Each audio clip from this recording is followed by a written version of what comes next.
Welcome to the Banker Lamp. Please enjoy the video.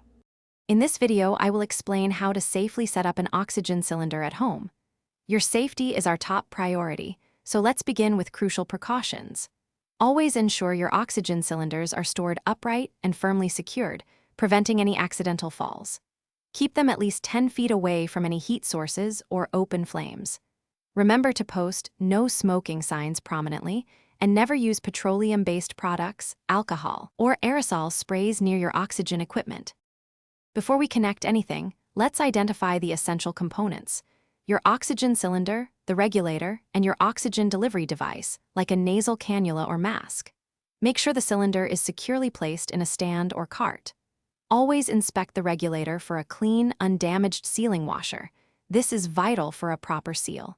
If your setup includes a humidifier, fill it with distilled water to the indicated line, never using tap water.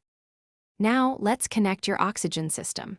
First, remove the plastic safety seal or cap from the cylinder valve.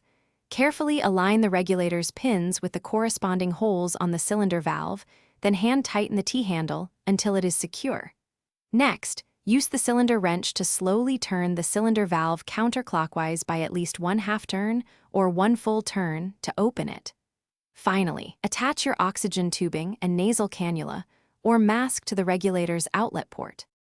With your system connected, adjust the flow rate to the exact setting your doctor prescribed. Always monitor the pressure gauge. A full tank reads about 2,000 psi, and you should change the cylinder when it drops below 200 psi. For hygiene, wash your nasal cannula or mask weekly with mild soap and warm water, allowing it to air dry. Remember to regularly check your oxygen tubing for any damage, and replace it approximately every 2 months to ensure optimal performance. Thanks for watching. If this was helpful, leave a like and consider subscribing. See you next time.